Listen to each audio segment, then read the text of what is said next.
Hi guys, for today's video, late upload tayo. Nakita ko lang to sa gallery ko. Pupunta tayo ng Quarry Bay sa may Taiko Place. Naalala nyo yung Enchanted Forest. Yung parang may mga pailaw-ilaw na ginawa daw ni Joanna. Sino ba yung creative nun? Basta pinuntahan ko yun dito mag-isa kasi hindi nga day off ng kasama ko. Kaya ako lang dumayo talaga ako dyan ng Taiko Place. Malapit lang siya. Pagkakita mo dyan sa parang may coffee shop, sa gilid niyan is dyan na agad yung area ng Enchanted. Ito yung coffee shop. Tapos sa gilid niya makikita mo, ayan o, Enchanted Forest by Johanna. So pumasok ako dyan, akala ko may bayad. Wala naman, parang tiningnan lang ako ng staff. Tapos dire-diretso lang ako. Ito talaga yung minsan expectation versus reality. Pag hindi talaga gumagana yung imagination mo sa isang picture or isang art, hindi mo talaga siya ma-appreciate. No? So, pagpunta ko dyan, ako lang mag-isa. So, okay naman siya, maganda.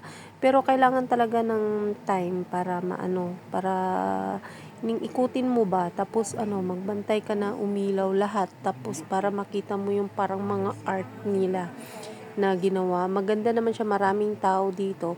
Pero kasi nga ako lang mag-isa, hindi ko alam kung saan ko ipupwesto yung cellphone ko. Kaya ayan, binidyo-video ko na lang. Yan, umilaw-ilaw siya na parang mga kukon. Yung parang nag-iilaw-ilaw lang sa loob. So, may nagfo-photoshoot doon banda sa gilid. Pero ako wala, hindi na ako nagpicture. Nag-video lang ako. Nag-try akong mag-selfie. Pero hindi talaga nakaya yung ng power ko na mag-selfie. Oh, ayan, oh, maganda yung kuha. Ganyan. So, dapat abangan mo yung parang mag-glow lahat ng ng ilaw para makakuha ka ng magandang cup. Parang nawala din yung mood ko sa paggawa dyan ng video or pag-picture. Kasi nga, alam nyo yung galing ka sa, nag-lunch kasi kami niyan eh. Tapos bumiyahe ako, galing Shikmon, papuntang Taiko. Sobrang busog ko. Yung alam mo, andyan ka sa MTR, parang nagayong chan, nagakrokoto nga ako nga chan. So, feeling ko parang natatai ako. Tapos, lingon at lingon naman ako, di wala naman akong may makitang CR. Ay, Diyos ko, marimar. Kaya sabi ko, pag ganito talaga, pag makakita ako ng CR, magsi-CR na ako kaagad. So, timing naman, galing Shimon. Kanina pa ako lingon ng lingon. Wala talaga ako may makitang CR. Kaya andyan, binamadali ko na yan pag-video. Sabi ko, umilaw ka na. Para na matapos naman ako. Para naman sulit naman yung pagpunta ko dito.